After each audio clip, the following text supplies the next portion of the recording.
The day my sister Rebecca's flawless life came crashing down began just like any other of her so-called perfect days.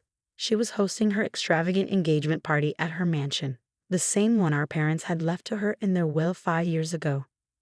Naturally, I wasn't invited. I hadn't been a part of her world ever since that tragic accident that took both of our parents. That rainy night still haunts me. The police said their car lost control on the mountain road and went off the edge into the ravine. Rebecca inherited everything: the business, the properties, all the investments. As for me, I got nothing. The will was clear, the lawyer had said. Avoiding my gaze, everything goes to Rebecca. I was 23, fresh out of college, while Rebecca, at 27, was already living the life of a successful businesswoman, or so everyone believed. The truth was, she never worked a day in her life. It was all funded by our parents, buying her degrees, securing her connections, crafting a life of luxury that she barely had to lift a finger for. For 5 years, I scraped by, working 2 jobs while living in a tiny apartment on the other side of town. I'd run into Rebecca every now and then at the grocery store or a coffee shop, and she'd pretend not to know me. Once, I begged her for help with my mounting medical bills, and she just laughed. "You're pathetic, Sarah," she mocked, adjusting her expensive sunglasses. "That's why Mom and Dad left you nothing. They knew you'd just blow it all like everything else in your life." But fate has a way of exposing the darkest secrets, and Rebecca's picture-perfect life was built on a lie so deep it couldn't stay hidden forever. It all started 3 months ago when Detective James Morrison showed up at my door. He was older now, his hair turning gray and his career retired, but I recognized him immediately. He had been the lead investigator on our parents' case. "I couldn't rest," he said, sitting at my kitchen table. "Something never felt right about your parents' case. After I retired, I decided to look into it. What I found," he pulled out a thick file and a USB drive. "You need to see this." The footage was grainy but unmistakable. It showed Rebecca meeting with 2 men in a parking garage just days before our parents' accident. Money exchanged hands, words were spoken, and then came the most chilling part, Rebecca's voice. "Make it look like an accident. I don't care how you do it, just make sure Sarah gets nothing." My heart stopped. The mug of coffee I had been holding slipped from my hand, shattering on the floor. Detective Morrison's voice seemed distant as he explained how he tracked down one of the men involved, now dying of cancer in prison, who had confessed everything. "Your sister paid them to tamper with your parents' car," he said softly. "She knew they were about to change their will. They'd found out about her embezzlement, her fake credentials, everything. They were going to leave it all to you." I sat there, frozen, as he laid out the damning evidence: bank transfers, phone records, witness statements. Rebecca didn't just inherit our parents' fortune. She had orchestrated their deaths to secure it, and made sure I was left with nothing. "We can go to the police," Detective Morrison said, but I had something far more fitting in mind. Rebecca's perfect life deserved a more poetic justice. That's how I ended up standing outside her mansion on the day of her engagement party, watching the guests arrive in their fancy cars. She had spared no expense: ice sculptures, fountains of champagne, a string quartet serenading the crowd. Her fiancé, Thomas Wellington, came from old money. This marriage would seal her position in high society. I touched the USB drive in my pocket, holding copies of all the evidence. Then I straightened my waitress uniform. It had been easier than expected to get a job with the catering team, and I slipped in through the service entrance. The party was in full swing when I saw her, Rebecca, glowing in a designer gown worth more than I made in a year, draped in our mother's jewelry, laughing with her circle of high society friends. She didn't even look my way when I offered her a glass of champagne. "Thank you," she said dismissively, grabbing the glass. Then she did a double take, her face drained of color. "Sarah, what are you doing here?" "Security, is everything okay?" Thomas appeared beside her, looking concerned. He had that old money charm, handsome, with warm eyes that hadn't yet realized the kind of woman he was about to marry. "Just a minor issue with the staff," Rebecca said quickly, clinging to his arm. "Sarah was just leaving." "Actually," I said loud enough for the crowd to hear, "I think everyone here might want to see what Detective Morrison discovered about our parents' accident." Rebecca's champagne glass shattered on the marble floor. "You're lying," she hissed, her face turning white. "Security, get her out of here." But it was too late. Detective Morrison walked in through the front door, still commanding attention even in retirement. He wasn't alone. Two active duty detectives flanked him, and the district attorney himself followed behind. "Rebecca Montgomery," one detective said, his voice cutting through the tense silence. "We need to ask you some questions about the night of October 15th, 5 years ago." The security footage began playing on the massive screen, which had been set up for a slideshow of Rebecca and Thomas's love story. Instead, the guests watched in shock as Rebecca planned our parents' murder in that dimly lit parking garage. That's not what it looks like," Rebecca stammered, backing away. Her flawless makeup was beginning to smudge as sweat dripped from her forehead. "Sarah's lying. She's always been jealous of me. Thomas, tell them." But Thomas was already stepping away, his face twisted in disgust. Whispers spread through the crowd like wildfire. Rebecca's perfect world was crumbling like the champagne glass on the floor. "Mrs. Montgomery," Detective Morrison said formally, "I think it's time we finish our conversation from 5 years ago." The next few hours passed in a blur, police statements, guests hurriedly leaving, and Rebecca's frantic denials.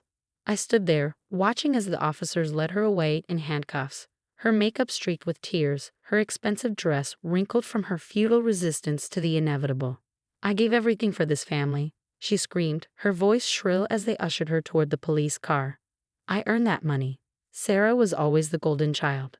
They were going to destroy everything."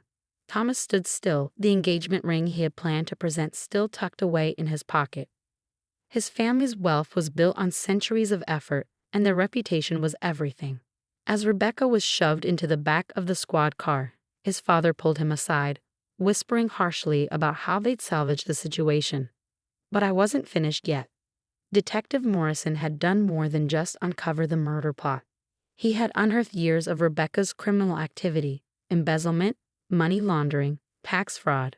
The evidence was undeniable. "Your parents were already suspicious," he explained to me later at the station. "They hired a private investigator just months before they died. They had discovered everything: Rebecca's theft from the business, her forged credentials, her bribery of officials. They were devastated." He handed me another file. "This was found in your father's safe during the new investigation." Inside was a draft of a will, dated just days before their deaths. It was clear they had planned to leave everything to me, knowing Rebecca's wrongdoings would soon be revealed. "There's more," he added quietly. "Your mother left this for you." He pulled out an old, yellowed envelope. Inside was a letter and a small key. "My dearest Sarah," the letter began, written in my mother's graceful handwriting. "If you're reading this, something has happened to us. I always knew you were the stronger one, the one with true integrity. Rebecca, we failed her in some way. We gave her too much and expected too little. The key is to my private safe at First National Bank.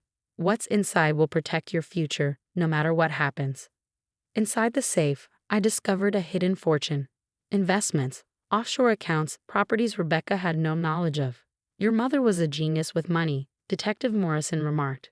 "She built an empire of her own, separate from your father's business, and left it all to you." The following weeks were a whirlwind. Rebecca's trial was quick. There was no defending the evidence against her. She pleaded guilty to avoid the death penalty, instead receiving multiple life sentences. I attended every day, watching as her perfect facade crumbled, and as the truth became public, her socialite friends turned their backs. Thomas's family condemned her. The business world, which once lauded her success, now dissected her crimes. The real shock came during the asset forfeiture hearing. Not only did I inherit the family estate, but Rebecca's criminal activities led to all her assets being seized. The judge, after reviewing the new will and evidence of Rebecca's manipulation, ordered that everything be transferred to me: the mansion, the business, and every penny she had stolen. "You can't do this," Rebecca shrieked as the judgment was read. "I created that life. It's mine." But her words fell flat in the courtroom, just as hollow as her actions. I sold the mansion. It was tainted with too many dark memories. Instead, I moved into a comfortable penthouse in a city and took control of our parents' company. Years of working hard had taught me the value of integrity. Under my leadership, the company thrived. But the legacy of my parents wasn't just about money. I started the Montgomery Foundation for Victim Support, helping those affected by financial crimes. Every year, we funded investigations into cold cases, providing other families with the closure that we have finally found. Detective Morrison joined the foundation board after retiring.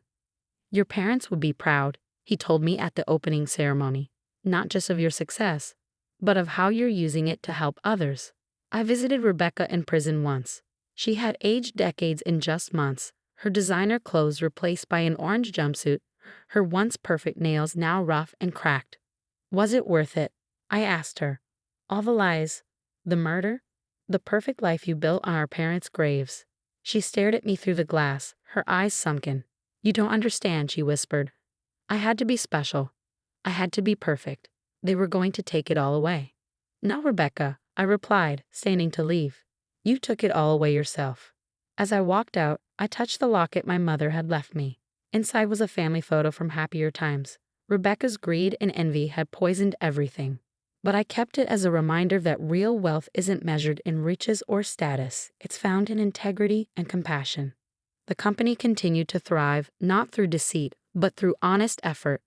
Thomas, who reached out months after the arrest to apologize for not seeing through Rebecca's act, eventually became a trusted business partner. Life had a way of bringing people where they belonged. 5 years after Rebecca's world collapsed, I stood at our parents' graves, laying fresh flowers. The morning dew sparkled on the granite stones, more beautiful than any jewelry Rebecca had ever owned. We found justice, I whispered. And I promise your legacy will help others find theirs too. As I walked back to my car, I saw a young woman struggling with grocery bags. I stopped to help, remembering my own hard days. She thanked me profusely, unaware of who I was, unaware that I was now one of the wealthiest women in the city. But that's the thing about true wealth. It isn't about mansions, designer clothes, or high society events. It's about who you are when nobody's watching. Rebecca never understood that. She wanted the perfect life so badly, she destroyed everything for it. But in the end, she lost everything that truly mattered. Me? I had everything that did.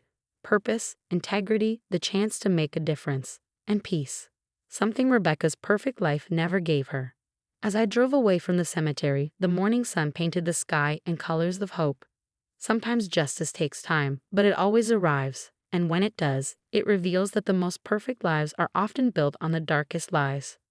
Thanks for watching. See you in the next video. Stay stunned.